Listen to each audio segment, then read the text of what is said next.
Good morning. I hope everybody's week has gotten off to a great start. I first want to say thank you to all of you for all that you did to make sure that last week we got the school year off to such a great start. It really made a difference.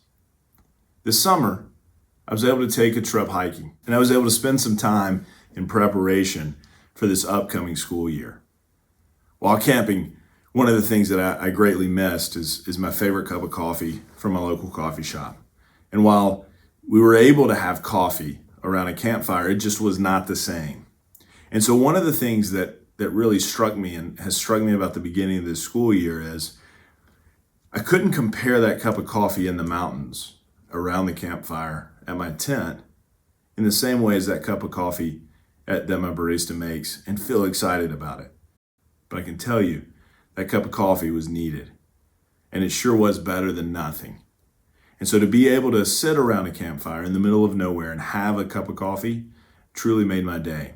In many of the same ways, this school year is going to feel awkward. We're going to want to compare it to what we knew back last fall as we started last school year in what is really considered to be our normal. But the truth is, in order to give ourselves the opportunity to have anything at all, the way that we have started this school year is a must. So I would ask you, just in the same way that I needed to reframe and really focus on comparing that cup of coffee to otherwise not having a cup, I would ask you just to bear with us and to understand that what we are doing to open up this school year is the very thing that gives us a chance to come together and be in person. In many ways, the comparison to the fall is really not healthy.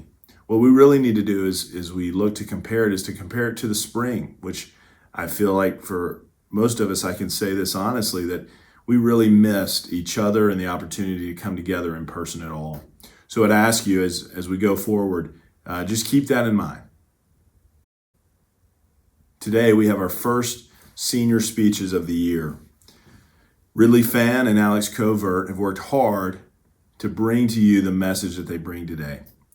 Join me in welcoming them to our podium in the Thurber Arts Center.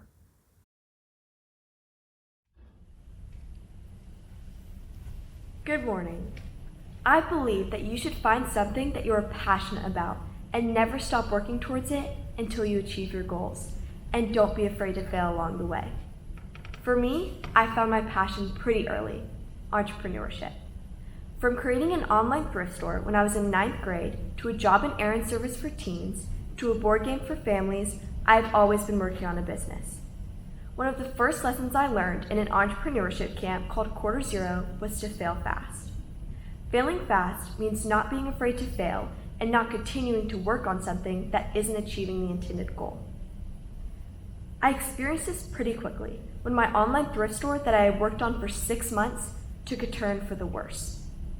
I could barely break even after 2 months of the business being up.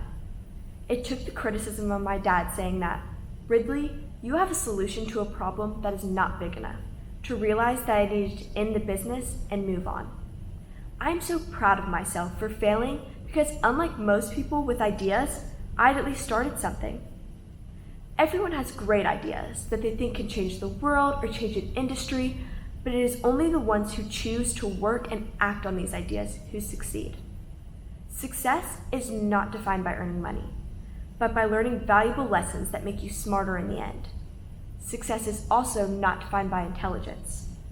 Anyone can have a great idea, but it is the driven, hard-working people who make it into a reality. So you have to choose. Do you want to go through life with dreams and aspirations that you hope to fulfill if the opportunity comes your way? Or do you want to act on those dreams and make your own opportunities? Even though the business did not end up succeeding, I still learned so much throughout the process. I learned that the more time you spend working on something, the more rewarding the outcome will be. The success of the board game business I am working on today with a team of entrepreneurs came from mistakes I made in my first venture. I now know that in order to create a solution, a demonstrable problem must be present. Finding a problem requires interviews, surveys, meetings, and conversations with a target market. I learned this lesson that I need an evident problem when a friend and I started a service business that enabled teens to make money running errands. We started this venture with a solution that we thought would be really successful, but had not proven that there was a real issue. We learned this when we had almost a 90% rate of triers who said that they would use the service, but a very low rate of buyers who actually ended up being customers. As much as we kept trying to convince each other that the business would succeed, we had faced failure. Because I had failed before, failing again was a lot less painful and almost very rewarding because I could look back and say, at least I tried. The obstacles I overcame in each venture only made me smarter and more determined to create a successful business. And the fast fashion venture I worked on this summer, which provided a shopping platform that only consisted of sustainable fashion brands, we had one day to create a prototype of a website, form a presentation, and have answers for 50 different questions that judges could ask. My team and I would be on Zoom calls during dinner, while running errands, and late into the night to finish everything. The success of earning a social impact award the next day because of our hard work was so rewarding because of all of the effort we put in. I have learned that it is so much easier to work with driven, like-minded people in any situation because everything will get done faster and in more efficient ways. All of this to say that everyone has unique passions, but we can all go about pursuing them in the same way. It is almost impossible or extremely boring to work for something that you are not passionate about. For example, in the venture aimed to bring awareness to unethical practices in fashion brands, I had a lot of trouble motivating myself to work. Though I care about fast fashion and strongly discourage and disapprove of it, it was very hard for me to work on a business centered around something that I was not excited or motivated to work on, like the board game I'm working on today. I am much more interested in helping bring families closer, which is why working on a board game motivates me more. I have to credit Arsha and Josh, two of my mentors at Quarter Zero, who have taught me about starting a business and working with people. Being able to see from different perspectives of customers has allowed me to empathize with all different types of people.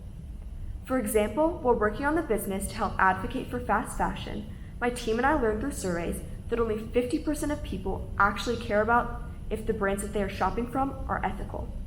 Before we started our interviews, we assumed that everyone only cared about shopping from ethical brands, but had to change our business model once we received this customer feedback. Through Quarter Zero, I've met so many people from around the world who are different from me with unique beliefs, all of whom have helped shape my thinking. They have taught me that it is not the destination, but the journey that is the success. My journey of my passion for entrepreneurship has included fabulous mentors, amazing friends, life-changing experiences, and a belief that I can do anything I set my mind to. One of the most important lessons I have learned while exploring entrepreneurship was that you have to have empathy. You have to always be talking and learning from people to help solve their problems. I learned to find out how other people would solve their own problems and then find a solution specific to them. Learning these valuable lessons came from failing. Failure should not be something that you are afraid of, but something that you look at with hope that it will only help you learn more. I am no different from any of you. The reason I found a passion and learned so much from failing is because I created opportunities for myself. I competed against high schoolers all over the world to earn spots in programs in which I sat and eagerly absorbed information. Even though some of the lessons I learned were boring and repetitive, like creating multiple problem statements and value propositions for 2 straight hours, I was motivated to listen and take notes because I knew the information would be beneficial to me and my future. If you have a passion for something, the work will be so much easier, and the goals you achieve will be so rewarding. Even creating a business that failed was the most rewarding experience I've ever had because I got to meet and learn from amazing advisors and learn more about myself. I encourage all of you to take in as much knowledge as you can in any field of interest. Even if, like most people our age, you have absolutely no idea what you want to do in life, you can still explore and learn from all different spheres of influence. Go listen to business calls and webinars, watch presentations, intern somewhere, or volunteer. Explore and take advantage of all opportunities while you can, or you will regret it. Just because there is a limitation of physical opportunities right now does not mean that you can't learn and explore your interests. I've seen and witnessed fabulous online programs from many different fields, such as computer science, medicine, and religion. There is nothing limiting you from achieving your goals and exploring possibilities for yourself but you. The opportunities are out there, but it is your job to go find them and take advantage of them. Spend your time experiencing and learning. If you continue to try new things, be curious, and step out of your comfort zone, you will likely find something of interest and may well turn out to be your passion, just like me, and life will be so much more fun. Don't wait for success to come to you, because that will not happen. Choose success by actively pursuing interests and overcoming obstacles, and the results will be so rewarding. Thank you. Good morning. I hope everybody's doing well. So here's a fun fact. Did you know the average human attention span is 8 seconds? That means mathematically, with that snap, half of you are already mentally gone. To put that time span in perspective, the same study concluded the average attention span of a goldfish to be 9 seconds. What's even scarier is that an earlier study determined the average human attention span in 2000 to be 12 seconds. So, the question is, what's causing this newfound inability to focus? Now, since this is a recent development, we can assume that... Oh, shoot, hold on. Let me take this. Hello? Hey, how's it going? I'm glad to hear it. I'm good too, thanks for asking. I'm gonna be honest though. You caught me at a bad time. I'm about to give a speech about the need for caution as technology becomes a bigger part of our lives. I know, crazy, right? Well, anyways, it was nice to hear from you. I'll call you back in like an hour or two. What time? 11:30? Okay, I'll see you then. Bye. Anyways, what were we talking about again? Yes. It's obvious that there's a correlation between visual media usage, such as television, video games, and social media, and a decrease in our ability to concentrate. Now, I'm not saying that all technology is bad. If I were, I'd be taking a horse and buggy to school every day. In fact, I'd argue that the benefits of technology outnumber the cons. The world's information at the tip of your fingers, the ability to stay connected with others thousands of miles away, more developed visual literacy and information processing abilities from using this technology. However, there are still many cons that often go unchecked. One frequently seen negative about technology is our reliance on it, assuming that it will always be there for you to look something up. I learned this the hard way when my tire blew out as I was driving 80 miles per hour on the interstate. For those of you who don't know car terminology, a tire blowout is basically a flat on steroids. The tire drastically loses air from a gigantic gash, which makes the car almost uncontrollable since you're driving with 3 wheels. Blowouts often happen at high speeds, where the car can spin uncontrollably or even flip. Fortunately, no other cars were around at the time. I was unhurt in the incident, and, most importantly, the car came out unscathed, minus the detached tire that's still on 565 to this day. After a quick prayer of thanks, I did as any handyman would have, and dialed AAA, who proceeded to send a mechanic out to install my spare with the tools in my trunk, and everything worked out swell and dandy. Now, let's pause and review that last sentence. A mechanic installed my spare with the tools in my trunk. It was my equipment, but I didn't know how to use it. I remember the conversation I had with my dad about how to use that equipment if ever needed. I also remember my thoughts during that talk. I'll just call AAA. Now, when you have a potentially life-ending incident like that, you tend to rethink your views. And I definitely rethought I'll just call AAA moment. If my tire had blown out in the middle of nowhere with no reception, I wouldn't be able to call AAA. I wouldn't be able to look up on YouTube or WikiHow how to change a tire. The phone would still have its uses, of course. I could listen to downloaded music while crying scared and alone in the forest, or use the flashlight to scare away wildlife. But the point still stands. Without reception, I was screwed. This made me realize that a major problem with our generation is our dependence on technology, specifically the communicating and entertaining aspects of it. The average teen spends 8 hours a day on their phone. That's a third of their day, half of their awake time, assuming they're getting the recommended amount of sleep, which they probably aren't. That's not counting television or gaming. When asked if they could go without their phone for a day, too many teenagers say they couldn't. I know this complaint has been filed many times before, whether it's from a parent or from a documentary like Screenagers. The response is usually the same. Something along the lines of, "Okay, boomer." Once again, I'm not saying there's no benefits to technology. School wouldn't be possible right now without communication platforms like Zoom. But if we're honest with ourselves, how much of those 8 hours of screen time are spent productively? Are we being content creators or consumers? Are we developing an app or playing on one? Are we learning something new or repeating the same routine? I wasn't planning on talking about technology for this speech. I was going to talk about something applicable to current events, being optimistic, being open-minded, or being thankful. But I realized that technology is the most current event applicable topic of all. COVID-19 is going to be the catalyst for a swarm of technological innovation. And while this wave of invention will benefit humanity immensely, we still need to be wary of the setbacks of this brave new world.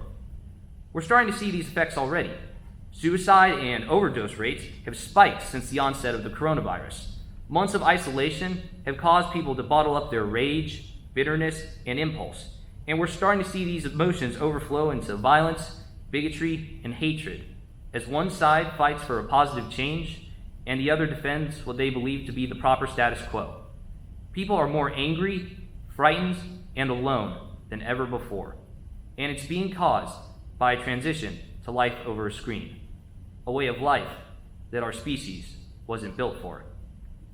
The virtual world has also been killing productivity. Despite having more free time than ever before, many people are still feeling rushed or behind on their work. Isolation doesn't benefit productivity. I can vouch for that.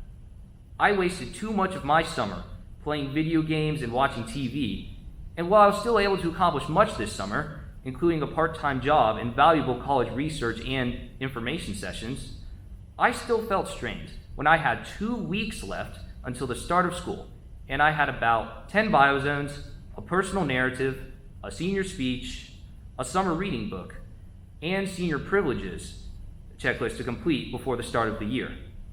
Compared to other procrastination stories, mine might not sound terrible, but that won't stop me from kicking myself as I'm trying to juggle college applications with the rest of my course load down the road.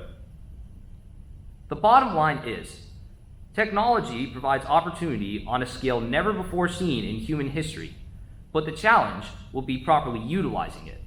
I see in front of me, virtually, some of the smartest and most determined people I've ever met. I see all this potential, not just you guys, but everyone in our generation, and it's being squandered. An entire generation wasting away, browsing their feed, watching their shows, slaves to the screen. We have a society telling us that no matter our habits, we'll be tech moguls, movie stars, and professional athletes. But we won't. Not without the right motivation, and not without the right self-discipline.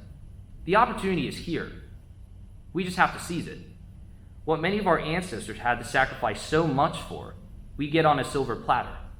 Survival of the fittest is a thing of the past, with the only reason many of us physically exert ourselves being for looks or sports. The 21st century has brought with it a much more tolerant and inclusive society. The age of automation has removed the most menial tasks from our to-do lists, so we can focus on something greater. Yet this technology has removed one crucial element of the human psyche: reason to be. Our generation has no challenges or meaning. Our greatest struggle, as of now, being to stay at home for the sake of others. Our problems include not looking good in pictures, not getting enough attention on your social media accounts, or accidentally killing your dog in Minecraft. We have no Great War, no Great Depression. Our Great War is a mental war, and our Great Depression would be losing it. Our great question is how we win that war. For starters, setting a time limit for yourself can do the trick. When I was on my phone during the summer, I would always set a 1-hour timer to remind myself, hey, I've been on this for a bit. It doesn't always serve as a get-off time, but it helps me stay aware as I'm procrastinating. For television, I tell myself to only watch a couple episodes at a time, such as a 45-minute episode of Lost or two 22-minute episodes of The Office, to decrease my chances of binge watching those shows. And in video games, at least the ones I play, there are obvious points in the game where it makes sense for me to take a break, such as completing an objective, finishing a match, or earning an achievement.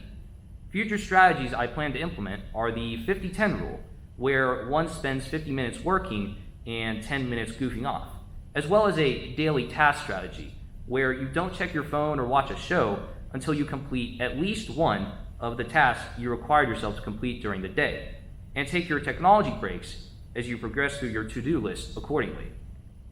I can't speak to how appealing these methods may sound to you, but I can speak to their success. They've allowed me to use my time and my technology more productively, and to keep technology's distractions from distorting what I truly want in life. Do I want a picturesque life or a meaningful one? So next time you pull out your phone or turn on the TV, enjoy its benefits, the feelings of recharging and relaxation that the dopamine rush from getting onto those devices provides for many. Recognize that you enjoy a lifestyle of pleasure that very few others throughout time have ever experienced. Understand that you don't depend on technology, but technology depends on you. And always remember not just what technology can provide for, but what technology can allow for. And that, if used properly, humanity can both seize its potential and not have an attention span less than that of a goldfish. Thank you. Thank you, Ridley and Alex, for those fantastic speeches. Tonight, in Coleman, the cross-country team finally gets their season off to a start at the Twilight Classic. Friday night, football will travel to play St. John Paul II after their big win this past Thursday night against Glencoe. Volleyball has their first home matches of the year, Monday versus Fayetteville out of Tennessee, Tuesday versus Ardmore, and Saturday versus Westminster Christian. In other announcements, any 10th to 12th graders, if you're enthusiastic about art and serving your community, join us on Zoom for a National Art Honor Society meeting Wednesday, September 2nd at 1 p.m. You can message Mrs. LaRose for details. Any senior interested in giving a senior speech, we still have room for additional speeches. This has always been a meaningful opportunity, and I think you would be well served to do it if interested. Please see Ms. Hillink if interested. Interviews for crew positions for Little Shop of Horrors are being held by appointment Monday and Tuesday of this week. Please send Coach Scarborough a Canvas message to schedule a time. Also, seniors, please make sure to reach out to your kindergarten buddy's parent or guardian to work out a time to meet, either virtually or in person. In the call, you should introduce yourself as a member of the Randolph senior class and how excited you are to be their child's buddy. You can get their information on My Randolph in the directory. The list of buddies will be posted in the senior group me and are in your Canvas inbox. For any additional information, please see Mr. Townsend. And with those announcements, we conclude our community time for the week. I appreciate all you're doing. Keep up the good work. Be excellent to each other. And seniors, you are dismissed.